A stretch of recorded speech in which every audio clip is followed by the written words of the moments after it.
Selamat pagi, Bapak Ibu yang terkasih.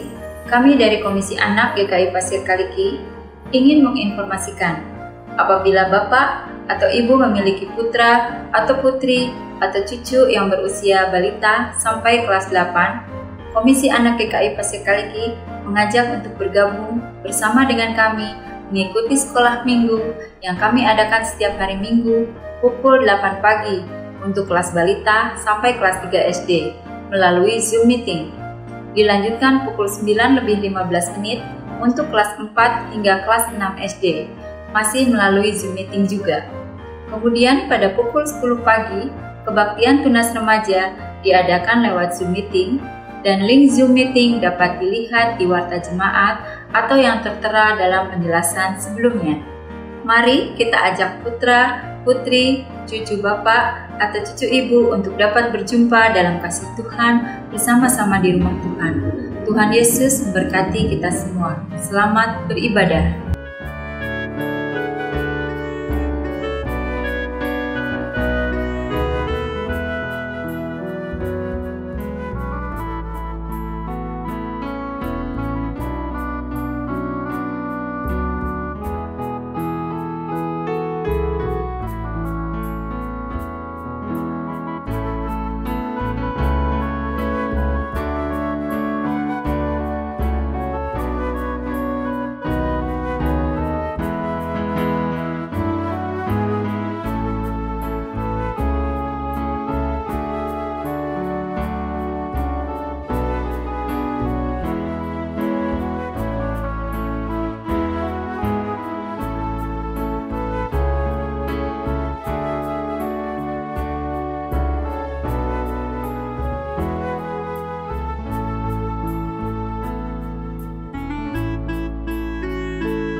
Menjadi perpanjangan kasih Allah bagi sesama manusia, terutama membantu saudara-saudara kita yang membutuhkan pertolongan, menjadi sangatlah penting apalagi di masa pandemi ini.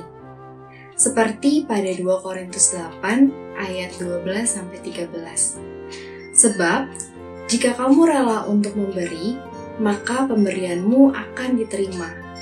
Kalau pemberianmu itu berdasarkan apa yang ada padamu, bukan berdasarkan apa yang tidak ada padamu. Sebab, kamu dibebani bukanlah supaya orang-orang lain mendapat keringanan, tetapi supaya ada keseimbangan. Mari kita melanjutkan tugas pelayanan peduli COVID dengan terus bersama-sama menolong yang berdampak. Baik anggota jemaat, simpatisan maupun warga sekitar sesama kita, dengan kita menyisihkan berkat yang Tuhan limpahkan kepada kita dan menyalurkannya dalam persembahan peduli COVID pada rekening GKI Pasir Kaliki dengan keterangan peduli COVID atau dengan menambahkan angka 19 di akhir pada jumlah persembahan kita yang kita berikan. Kiranya Tuhan Yesus memimpin dan memakai kita sebagai perpanjangan kasih Allah kepada saudara-saudara kita yang membutuhkan.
Mari tinggikan Tuhan Allah kita, sembah sujud di tumpuan kakinya.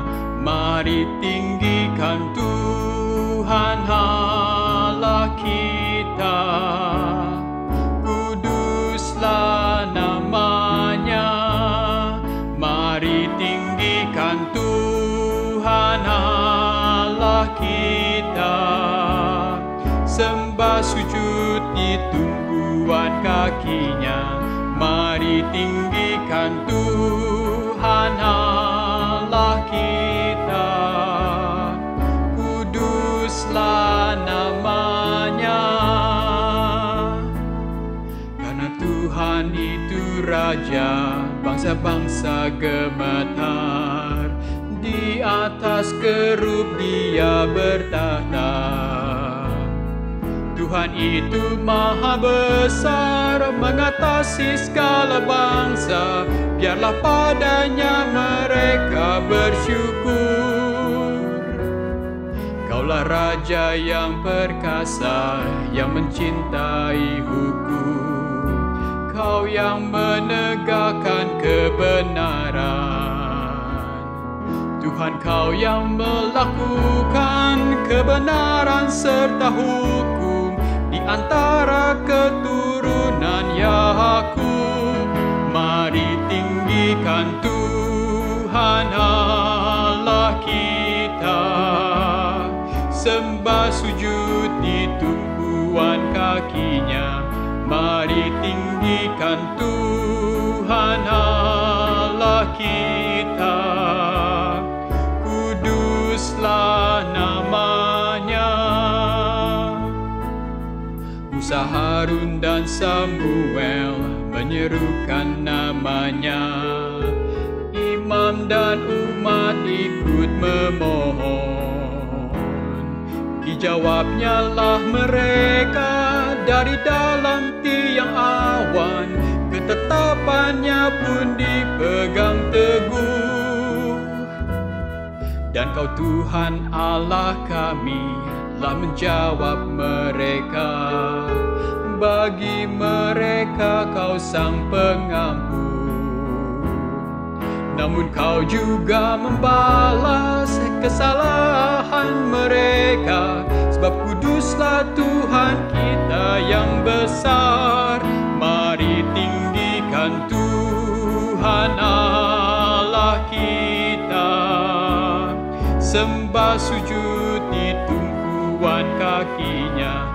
Mari tinggikan Tuhan Allah kita, kuduslah namanya.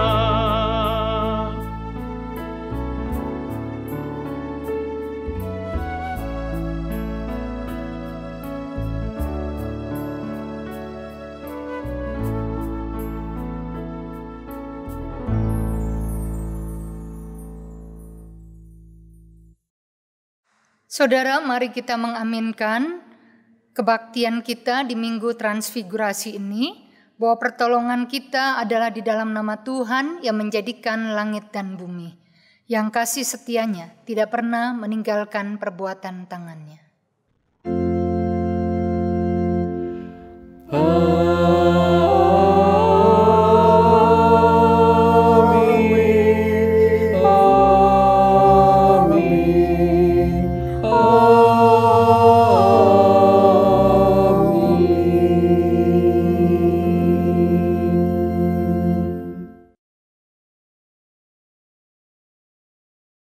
Kasih karunia dan damai sejahtera dari Allah Bapa kita dan dari Tuhan Yesus Kristus menyertai saudara sekalian. Dan beserta saudara juga. Kebaktian Minggu pada hari ini bertemakan Kemah Allah seluas dunia. Pada peristiwa Yesus dimuliakan di atas gunung, Petrus menyatakan keinginannya untuk mendirikan kemah bagi Musa, Elia, dan Yesus. Maksud pendirian kemah di situ adalah agar mereka dapat tinggal berlama-lama di atas gunung itu. Tetapi keinginan ini tidak mendapat tanggapan sama sekali dari Yesus. Mengapa? Karena maksud kedatangan Yesus ke dunia tidak boleh dibatasi oleh ruang.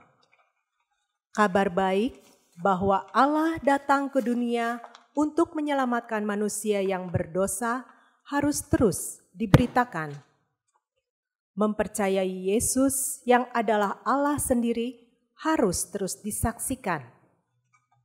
Dalam bacaan Injil hari ini, yaitu Lukas 9 ayat 35, dituliskan, "Maka terdengarlah suara dari dalam awan itu yang berkata, 'Inilah anakku yang kupilih. Dengarkanlah dia.'" Lewat ayat ini kita ditegaskan siapa Kristus dan bagaimana seharusnya kita mendengarkan dia. Transfigurasi atau perubahan wujud Tuhan Yesus merupakan gambaran tubuh kemuliaan surgawinya, supaya murid-muridnya menyadari Yesus adalah Allah yang kudus dan suci. Dan kita menghayatinya dengan mewujudkan kehadiran Allah tanpa batas.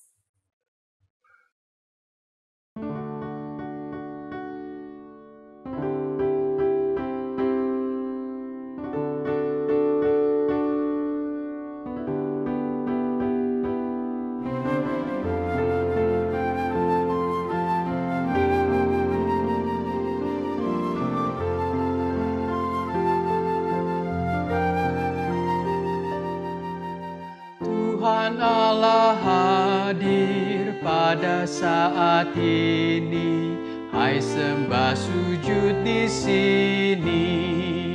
Diam dengan hormat tubuh serta jiwa, tunduklah menghadap Dia.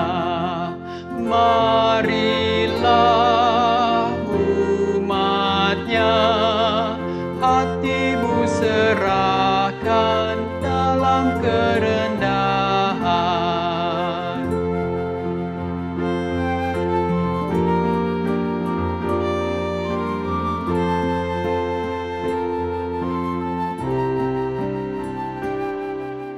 Tuhan Allah hadir yang dimuliakan dalam sorga siang malam. Suci, suci, suci untuk selamanya. sorga. Ya Allah, terimalah pujian jemaat beserta malaikat.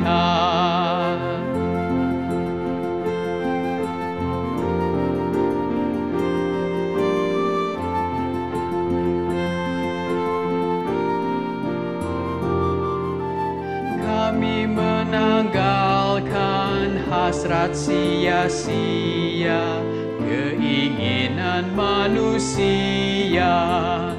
Jiwa raga kami hidup seluruhnya, Tuhan Kaulah yang empunya.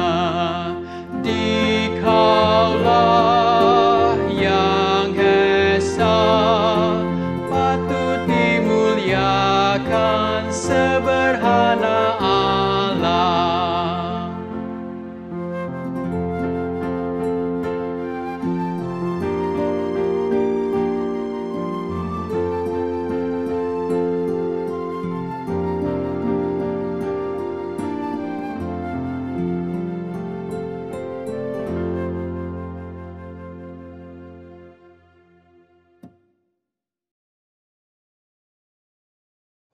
Mari kita berdoa untuk mengakui dosa-dosa kita.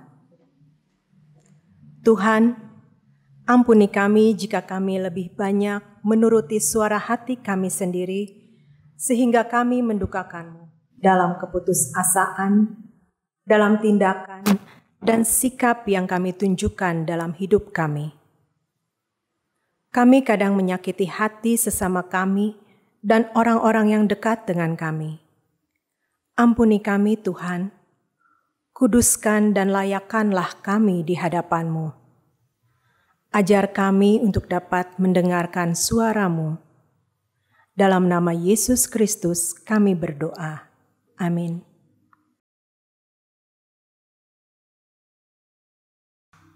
Anugerah Tuhan nyata bagi kita seperti yang tertulis dalam 2 Korintus 3 ayat 18. Sebaliknya, kita percaya bahwa oleh kasih karunia Tuhan Yesus Kristus, kita akan beroleh keselamatan sama seperti mereka juga. Di dalam Kristus engkau telah diampuni. Di dalam Kristus engkau pun telah diampuni. Damai Kristus bagimu. Damai Kristus bagimu juga.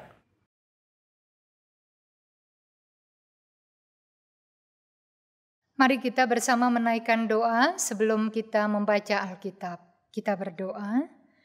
Tuhan, terima kasih kami bersama-sama boleh datang di hadirat Tuhan. Terima kasih kami boleh tetap dipandang dan diterima sebagai murid dan pengikut Tuhan.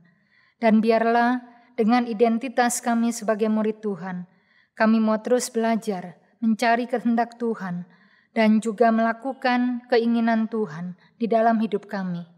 Biarlah apa yang kami baca di dalam Injil Lukas 9 ayat 28-43 ini menolong kami semakin menghayati apa yang menjadi keinginan Tuhan dan harapan Tuhan untuk kami murid-murid Tuhan di tahun 2022 ini. Kami serahkan karena itu pembacaan Alkitab dan pemberitaan firman oleh hamba-Mu hanya di dalam dan demi nama Tuhan Yesus. Amin. Saudara, Lukas 9 ayat 28 sampai ayat 43 menyampaikan demikian kepada kita semua.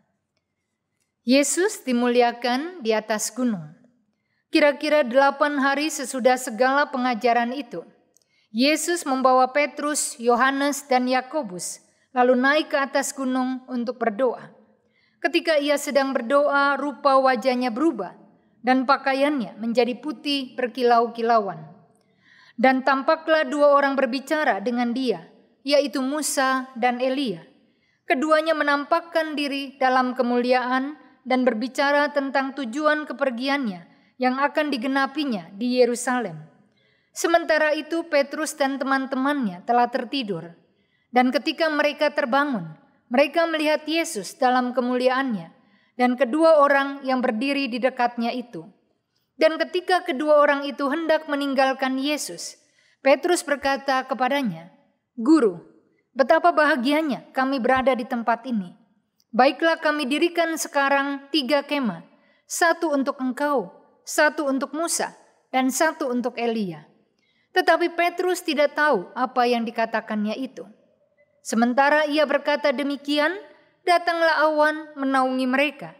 Dan ketika mereka masuk ke dalam awan itu, takutlah mereka. Maka terdengarlah suara dari dalam awan itu yang berkata, "Inilah anakku yang kupilih, dengarkanlah dia." Ketika suara itu terdengar, nampaklah Yesus tinggal seorang diri, dan murid-murid itu merahasiakannya. Dan pada masa itu mereka tidak menceritakan kepada siapapun apa yang telah mereka lihat itu. Pada keesokan harinya ketika mereka turun dari gunung itu, datanglah orang banyak berbondong-bondong menemui Yesus. Seorang dari orang banyak itu berseru, katanya, "Guru, aku memohon supaya engkau menengok anakku, sebab ia adalah satu-satunya anakku. Sewaktu-waktu ia diserang roh, lalu mendadak ia berteriak dan roh itu menggoncang-goncangkannya, sehingga mulutnya berbusa. Roh itu terus saja menyiksa dia, dan hampir-hampir tidak mau meninggalkannya. Dan aku telah meminta kepada murid-muridmu supaya mereka mengusir roh itu, tetapi mereka tidak dapat." Maka kata Yesus, "Hai kamu angkatan yang tidak percaya dan yang sesat, berapa lama lagi aku harus tinggal di antara kamu dan sabar terhadap kamu? Bawa anakmu itu kemari." Dan ketika anak itu mendekati Yesus, setan itu membantingkannya ke tanah dan menggoncang-goncangnya. Tetapi Yesus menegur roh jahat itu dengan keras dan menyembuhkan anak itu, lalu mengembalikannya kepada ayahnya. Maka takjublah semua orang itu karena kebesaran Allah. Saudara, demikianlah pembacaan Injil Yesus Kristus. Yang berbahagia ialah mereka yang mendengarkan firman Allah dan yang memeliharanya. Haleluya.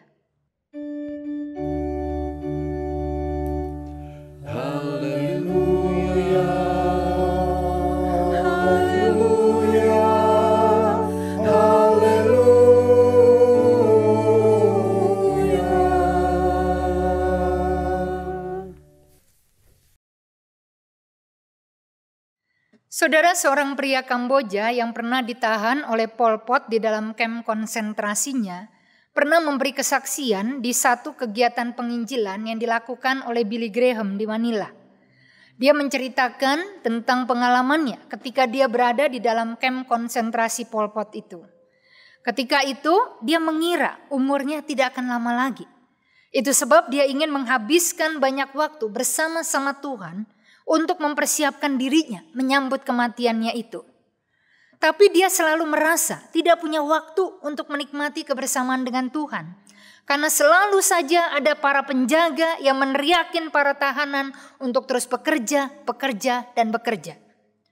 Akhirnya dia melihat, ternyata tidak ada satu orang tahanan pun yang bersedia diperintahkan untuk membersihkan lubang-lubang jamban, walaupun sudah dipaksa oleh para tentara. Akhirnya dia berinisiatif untuk menawarkan diri, melakukan pekerjaan yang paling tidak menyenangkan itu. Dan betul, ketika dia bekerja di sana, tidak ada seorang pun yang mau pergi ke dekat tempat pekerjaannya. Sehingga dengan tenang dan juga dengan santai, dia bisa melakukan semua pekerjaannya, membersihkan jamban tanpa ada gangguan apapun juga. Dia katakan, bahkan di tempat yang gelap dan bau itu, saya bisa dengan leluasa melihat langit biru di atas kepala saya. Saat itu, saya merasa sangat bersyukur karena masih bisa hidup 1 hari lagi di tempat itu. Saya juga merasa bisa bersekutu dengan Tuhan tanpa ada gangguan apapun. Bahkan saya bisa mendoakan keluarga saya, teman-teman saya dengan sebebas mungkin. Buat saya, saat-saat itu justru menjadi waktu yang mulia di dalam pertemuan intim saya dengan Tuhan. Ya, saudara setuju dengan mantan tahanan itu bahwa Tuhan juga bisa kita rasakan kehadirannya di tempat yang kotor dan menjijikan itu. Ya saudara, saya yakin tidak semua orang bisa merasa seperti itu. Sebab kebanyakan kita lebih suka merasakan dan menghayati kebersamaan dan persekutuan dengan Tuhan di tempat-tempat yang kudus, yang juga dianggap mulia. Makanya banyak orang, termaksud orang-orang Kristen, bangga sekali kalau bisa sampai pergi ke Israel yang disebut sebagai tanah suci itu. Bahkan kunjungan ke sana pun itu sampai dinamai wisata rohani atau ziarah rohani. Sampai pendeta Andar pernah mengkritik di dalam salah satu bukunya. Wong piknik aja kok pakai dinamai ziarah rohani. Tapi ini tren kita yang seringkali menganggap kunjungan ke negara Israel, tempat di mana Tuhan dulu hidup, sebagai tempat yang lebih kudus dan suci dibandingkan kunjungan ke tempat-tempat yang lain. Makanya banyak orang Kristen masih berharap dirinya bisa pergi ke sana satu saat nanti. Saudara, hal yang sama dengan tren di dalam ibadah online di masa pandemi ini. Itu kan banyak orang jadi merasa nilainya itu kurang dibandingkan dengan kalau mereka melakukan ibadah onsite di dalam gereja. Maka banyak orang Kristen berkeluh kesah tentang pembatasan dan keterbatasan untuk mereka bisa mengikuti ibadah di gereja di masa pandemi ini. Ya saudara, di tengah kecenderungan kita untuk mengkultuskan tempat-tempat tertentu, menarik kita melihat teks kita di dalam Lukas 9 tadi. Ya saudara, Nats itu mengisahkan kebersamaan Tuhan Yesus dengan ketiga orang muridnya di atas sebuah gunung untuk berdoa. Memang menurut tradisi gunung tempat Tuhan berdoa itu adalah Gunung Tabor. Tetapi setelah dipelajari yang paling pas kemungkinannya adalah Gunung Hermon yang memang memiliki banyak lereng-lereng gunung. Dan saat berdoa itulah penampakan Tuhan berubah, wajahnya berubah dan pakaiannya juga menjadi putih berkilau-kilauan.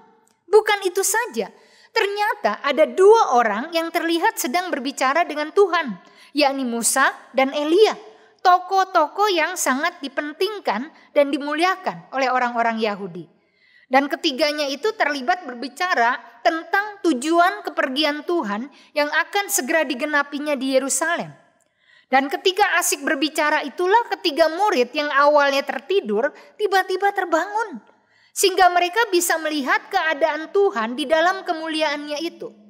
Maka Petrus sempat berkata, betapa bahagianya mereka ada di tempat tersebut.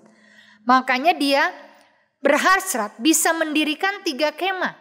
Supaya 1 kemah untuk Tuhan, 1 kemah untuk Musa, dan 1 kemah lainnya untuk Elia.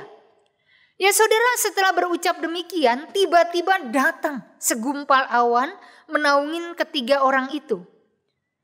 Dan awan di dalam bahasa Yunaninya itu Shekinah. Artinya kediaman. Dan buat orang Yahudi, awan juga menjadi simbol kehadiran dan keberadaan Allah. Maka para murid menjadi sangat takut saat Musa, Yesus dan Elia masuk ke dalam awan itu. Karena mereka sadar berarti Allah sedang bersama-sama dengan ketiga orang itu. Terlebih sesudah itu ada suara yang menyatakan, inilah anakku yang kupilih, dengarkanlah dia. Ya saudara-saudara, kata-kata Allah di Lukas 9 ayat 35 ini hampir sama dengan kata-kata yang diucapkan ketika Yesus sedang dibaptiskan. Melalui suara itu Tuhan Yesus seperti sedang diperkuat dan dimaklumkan kembali sebagai sosok Mesias, orang pilihan Allah. Namun berbeda dengan yang dipahami oleh para muridnya, guru mereka adalah Mesias yang menderita, bukan Mesias yang mengalami kejayaan besar. Makanya setelah peristiwa pemuliaan diri Yesus di atas gunung itu, mereka akan dikejutkan dengan kematian Yesus dan penderitaan Yesus di Yerusalem. Ya saudara-saudara, jadi kalau baptisan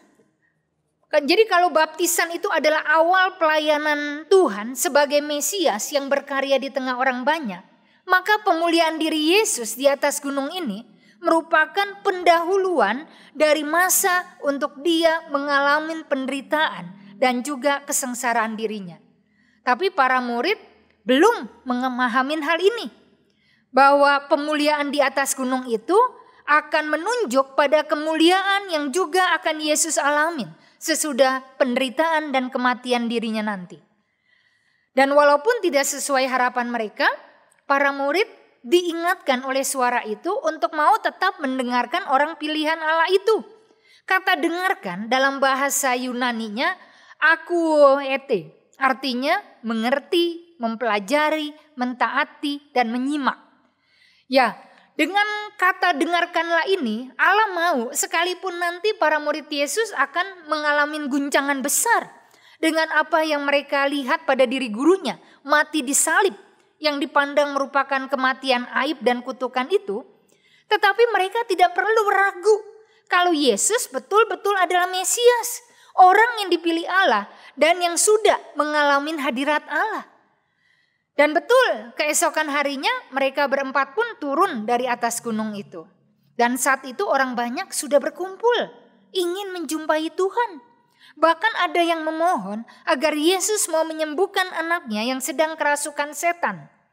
Ya rupanya orang itu awalnya meminta para murid Yesus untuk menyembuhkan anaknya. Tetapi para murid itu tidak sanggup. Dan saat itu Tuhan langsung menyembuhkan anak itu dan mengusir roh itu dari tubuh anak itu. Sehingga orang banyak pun menjadi takjub dan memuji-muji kebesaran Allah. Ya saudara-saudara, kalau kita melihat makna dari teks ini, jadi di tengah pesona ketiga orang murid Tuhan, setelah melihat adegan pemuliaan diri Yesus di atas gunung, Tuhan tidak ingin membiarkan para murid itu berlama-lama menikmatin momen pemulihan itu.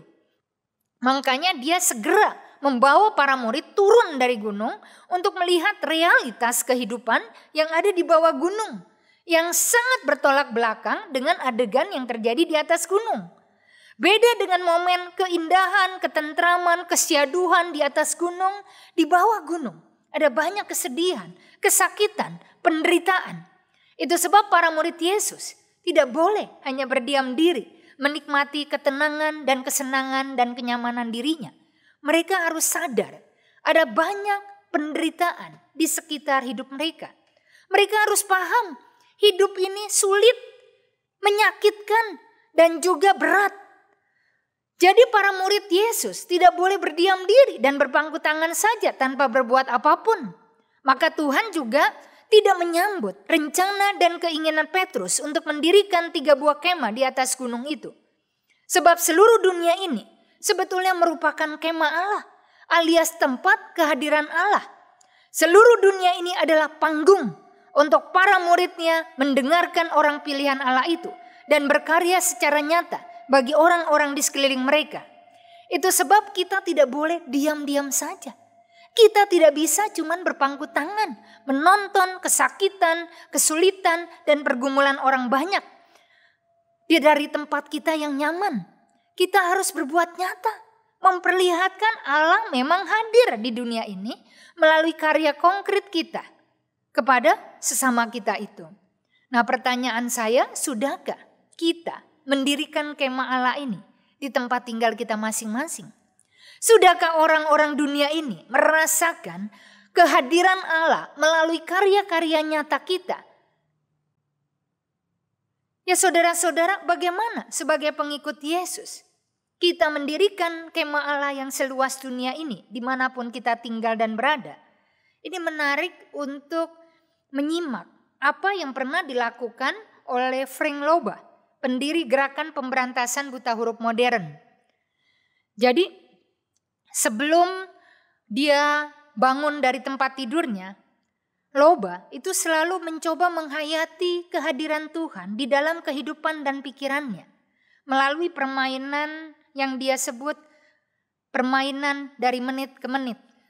Ya saudara-saudara, jadi setiap 15 sampai dengan 30 menit, Frank Loba ini sengaja mendengarkan suara batinnya dengan dia bertanya, Tuhan, apa yang ingin kau katakan padaku? Tuhan, apa yang ingin kau lakukan dalam hidupku di menit ini? Dan ini rupanya menolong dia untuk mengingat kehadiran Tuhan yang begitu nyata di dalam hidup dia. Itu sebab tiap kali dia akan bertemu orang, dia akan berdoa di dalam hati untuk kebaikan orang itu. Setiap kali dia menjawab telepon, dia akan berbisik di hatinya, seorang murid Tuhan sedang bicara dengan saya sekarang. Dan tiap kali dia berjalan kemanapun, dia akan diam-diam mendoakan dan memberkati orang-orang yang dia lihat itu. Ya saudara, lalu dia menyimpulkan, kita bisa menggabungkan kehidupan modern yang sangat sibuk dengan meditatif biara. Jadi tidak perlu untuk mengucilkan diri dalam biara, untuk coba menangkap dan memahami kehendak Tuhan pada diri kita. Sebab melalui aktivitas rutin kita sehari-hari, kita tetap bisa merasakan hadirat Tuhan, bahkan menghadirkan Tuhan di dalam hidup kita ini. Ya saudara-saudara, bahkan terakhir Frank Loba menceritakan setelah berbulan-bulan dan bertahun-tahun mempraktekkan permainan menit ke menit itu, saya merasa sekarang Tuhan itu terasa begitu dekat, sampai-sampai bukan saja dia hidup di sekeliling saya, tapi dia hidup melalui saya. Dengan mengawali harinya, dengan menyadari kehadiran Tuhan dalam hidupnya, Frank Loba membuat dia bisa menggeser pusat perhatiannya dari kepada dirinya sendiri menjadi kepada Tuhan, sehingga dia bisa memperlakukan orang di sekitar dia seperti dia sedang memperlakukan diri Tuhan sendiri. Dan menariknya, Frank Loba sendiri menjalani kehidupan dia dengan bekerja sebagai seorang dekan jurusan pendidikan di universitas. Dan dia juga membantu mendirikan sebuah seminari, lalu dia melayani orang-orang miskin, dia bekerja di antara suku-suku yang terpencil, dan dia juga bepergian ke seluruh pelosok dunia untuk mempromosikan teknik pemberantasan buta huruf kepada orang-orang yang belum bisa membaca. Ya saudara, yang saya kasih dalam nama Tuhan Yesus Kristus, hari Minggu ini gereja-gereja merayakan Minggu Transfigurasi, alias pemulihan diri Yesus sebelum dia mengalami saat penderitaan dan kematiannya. Makanya sesudah Minggu Transfigurasi ini, kita akan masuk ke hari Rabu Abu. Tuhan hanya bisa kita muliakan dengan kita mau peduli, mau perhatian, dan mau terlibat di dalam pergumulan, masalah, kesakitan, dan derita orang-orang di sekitar kita. Kemah Tuhan itu juga hanya bisa kita para muridnya dirikan saat kita mau melakukan tindakan-tindakan konkret kepada sesama di sekitar kita yang sedang bergumul dengan persoalan hidupnya masing-masing. Saat orang merasa dibantu oleh kita, di situ mereka merasakan Tuhan juga hadir. Dan saat itu berarti Allah dimuliakan, berarti hadirat Allah nyata, dan berarti kemah Allah juga sedang kita dirikan di muka bumi ini. Dan saya berpikir betapa luasnya kemah Allah itu. Kalau semua murid Kristen, murid Yesus di muka dunia ini mau melakukannya. Mau berkarya untuk orang-orang di sekitarnya sebagaimana yang Tuhan inginkan. Ya saudara, mari kita semua meluaskan kemah Allah di dunia ini. Dengan kita, keluarga besar GKI Pasir Kaliki, mau mendengar keluh kesah orang di sekitar kita. Bukan malah menggosipkan keluhan orang-orang itu kemana-mana. Mari kita dirikan kemah Allah dengan kita mau mendoakan pergumulan saudara-saudara kita. Bukan malah kita membicarakannya. Mari kita membangun kemah Allah di gereja kita ini dengan kita juga mau meringankan kesulitan orang. Bukan malah memperberat orang yang sedang merasa sulit dalam hidupnya. Mari kita bangun kemah Allah dengan mengatasi masalah. Bukan malah nambah-nambah masalah. Atau malah jadi sumber masalah untuk kehidupan orang lain. Mari kita hadirkan kemah Allah dengan kita menciptakan kedamaian. Bukan memunculkan keributan. Mari kita dirikan kemah Allah dengan kita meredam konflik. Bukan memperbesar konflik dan rasa permusuhan. Mari kita meluaskan kemah Allah dengan kita mau menerima orang yang berbeda sebagaimana kita ingin diterima oleh orang lain. Mari kita meluaskan kemah Allah di gereja kita ini dengan kita mau menghargai orang siapapun dia. Seperti kita juga ingin dihargai oleh orang lain. Mari kita perluas kemah Allah dengan mau bekerja sama. Apapun sifat dan karakter orang itu, mari kita meluaskan kemah Allah dengan kita mau mengampuni kesalahan orang lain. Seperti Tuhan juga sudah mengampuni dosa-dosa kita. Dan mari kita meluaskan kemah Allah di muka bumi ini dengan kita tetap mengasihi orang-orang yang pernah melukai dan mengecewakan kita. Berapapun banyak hal negatif dan hal buruk yang sudah kita terima dari orang itu. Ya saudara, mari ingat, kemah Tuhan tidak mungkin bisa berdiri di gereja ini di atas roh perpecahan, roh kemarahan, roh kebencian, roh permusuhan, dan roh ketidakpedulian. Hadirat Allah tidak akan mungkin bisa menaungi gereja kita ini kalau kita para murid Yesus yang ada di dalamnya itu saling melakukan hal-hal yang membuat orang lain jadi susah, jadi menderita, jadi bergumul, dan jadi mengalami masalah di dalam kehidupannya. Dan kemuliaan Allah tidak mungkin bisa kita alami di masa Minggu Transfigurasi ini kalau kita hanya memuliakan kehendak dan keinginan kita sendiri dan bukan malah memuliakan rencana dan kehendak Allah untuk keselamatan dunia ini. Saudara-saudara, menurut saya percuma kita ngaku-ngaku jadi murid Yesus kalau dalam kehidupan sehari-hari kita lebih suka memilih mendengarkan kata-kata orang yang dekat dengan kita atau yang berpengaruh dengan kita daripada kita mendengarkan apa yang menjadi kehendak orang yang sudah Allah pilih dan Allah utus untuk menyelamatkan kita. Karenanya mari kita menyambut Minggu Transfigurasi ini dengan kita memuliakan diri Tuhan melalui tindakan-tindakan mulia yang kita lakukan bagi orang-orang di sekitar kita, siapapun orang itu. Amin.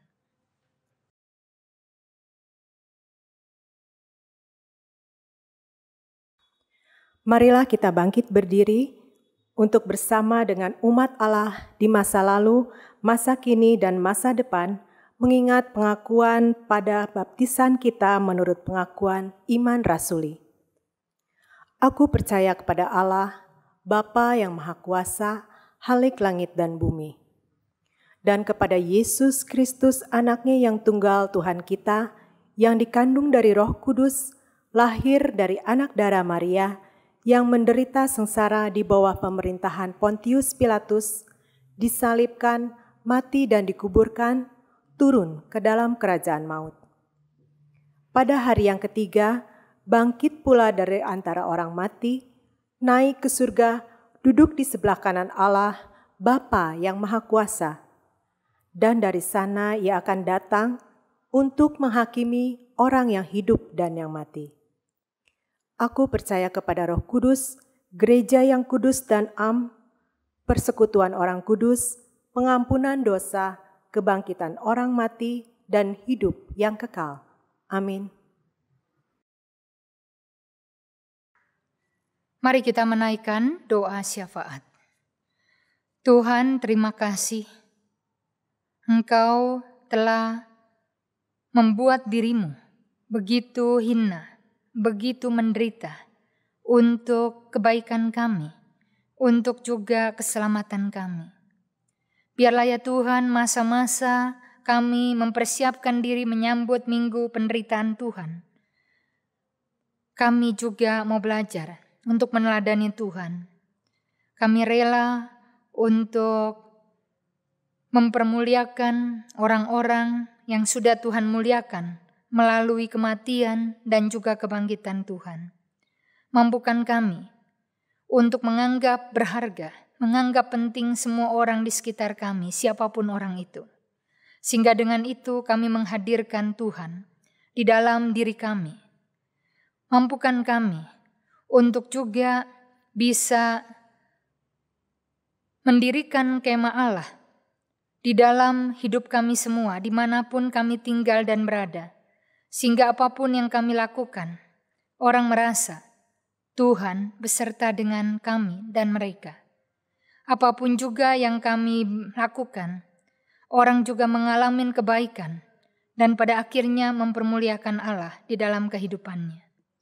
Kami berdoa semoga gereja Tuhan di GKI Pasir Kaliki ini senantiasa berkomitmen untuk terus mempermuliakan Tuhan, untuk terus menjalankan kehendak dan keinginan Tuhan, sehingga melalui apa yang gereja lakukan, orang-orang merasakan kebaikan Tuhan, merasakan kasih Tuhan, merasakan juga kepedulian Tuhan, merasakan juga bantuan-bantuan Tuhan.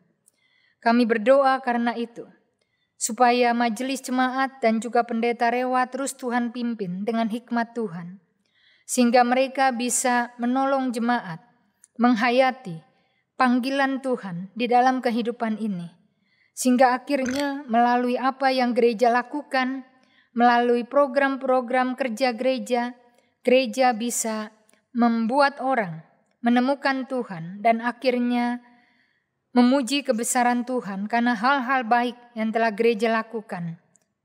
Kami berdoa supaya Tuhan menyingkirkan hal-hal yang tidak baik, yang tidak mempermuliakan Tuhan di dalam gerejamu ini.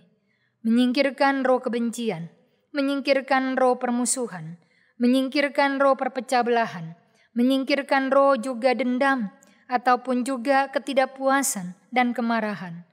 Sehingga hanya roh-roh yang baik yang diinginkan Tuhan, yang menguasai setiap kami, jemaat GKI Pasir Kaliki ini. Kami berharap melalui apa yang kami lakukan, pada akhirnya orang juga mengaminkan. Di dalam gerejamu ini, sudah didirikan kemah Tuhan, yang akan membuat orang merasakan dan menemukan Tuhan di dalam kehidupannya. Kami menyerahkan seluruh bangsa kami di dalam tangan Tuhan, seluruh juga penderitaan, kesulitan, masalah, konflik yang ada. Kami berharap ya Tuhan bangsa dan negara kami bisa mengalami kebaikan, bisa juga dibantu untuk terus melakukan hal yang baik dan benar di mata Tuhan. Sehingga akhirnya bangsa kami berkenan di hadapan Tuhan dan juga menjadi bangsa yang menjadi teladan bagi banyak bangsa lainnya. Kami menyerahkan pemerintah di dalam program vaksin yang terus dilakukan, baik untuk vaksin pertama, kedua, dan booster. Kami juga berharap vaksin itu akan membawa efek yang baik bagi kehidupan bangsa kami, sehingga memberi kami imun yang baik untuk kami menghadapi kehidupan di tengah pandemi ini. Kami berdoa untuk para nakes, supaya hal-hal baik yang boleh mereka alami, dengan hal-hal baik yang juga mereka telah lakukan.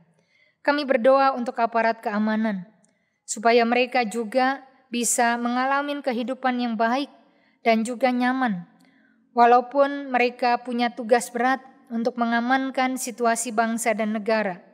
Kami berdoa juga untuk orang-orang yang semakin sulit hidupnya dengan kelangkaan bahan-bahan makanan pokok pada saat ini.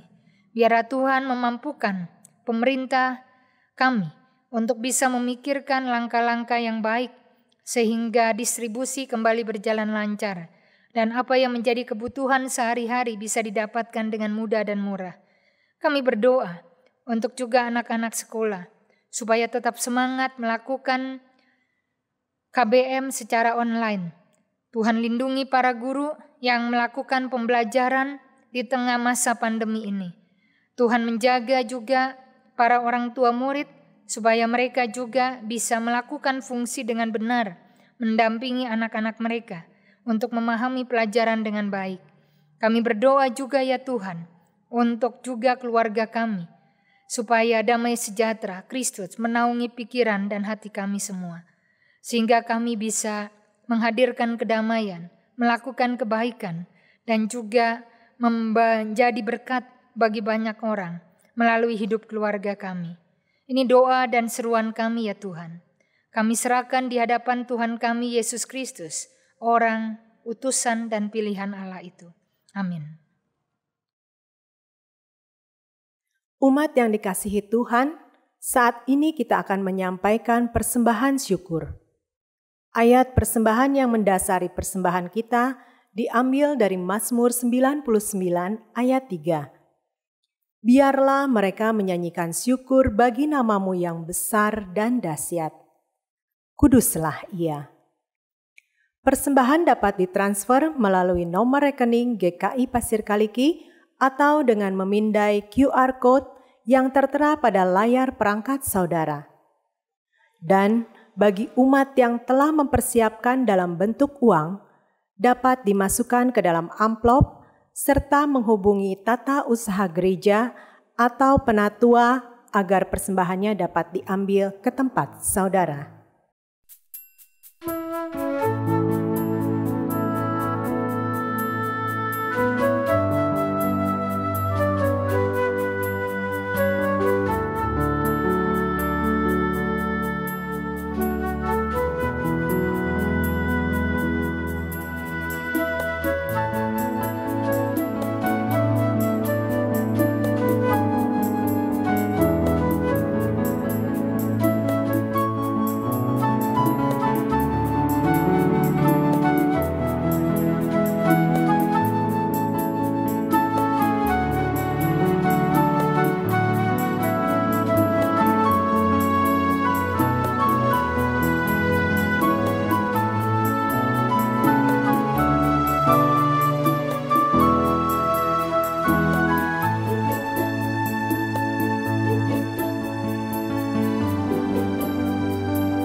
Mari kita berdoa.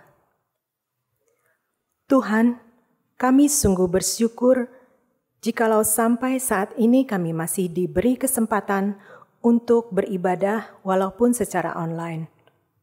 Kami masih dapat mengimani Kristus sebagai pemberi kehidupan. Kami boleh mengalami penyertaan-Mu.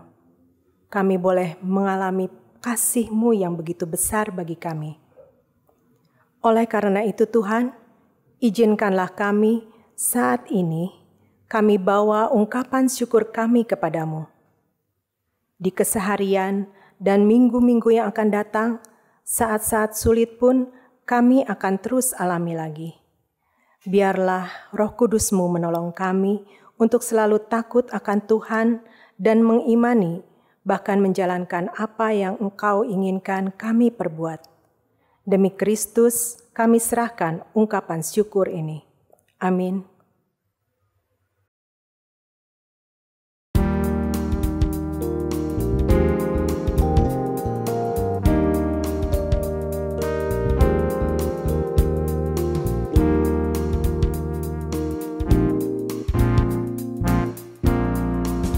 Jika padaku ditanyakan apa akan ku beritakan pada dunia yang penuh penderitaan, kan ku sampaikan kabar baik pada orang-orang miskin, pembebasan bagi orang yang ditawan, yang buta dapat penglihatan, yang tertindas dibebaskan. Sungguh tahun rahmat Tuhan sudah tiba, kerajaan Allah penuh kurnia, itu berita bagi isi dunia.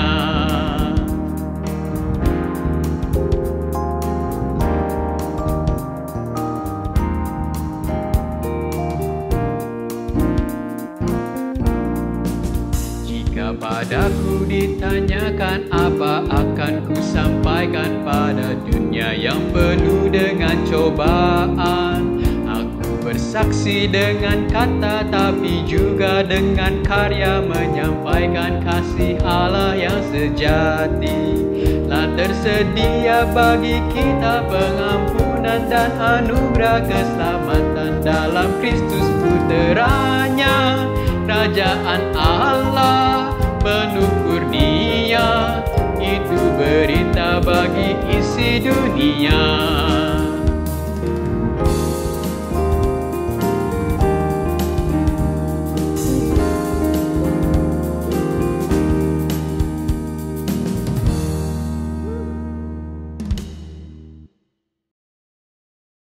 Saudara sebagai murid Tuhan, pergilah dengan damai sejahtera, dirikanlah kemah Allah dimanapun saudara berada, dan terimalah berkat Tuhan. Kasih karunia Tuhan Yesus Kristus, kasih Allah Bapa, dan persekutuan dengan Roh Kudus menyertai saudara sekalian dari sekarang dan sampai selama-lamanya. Amin.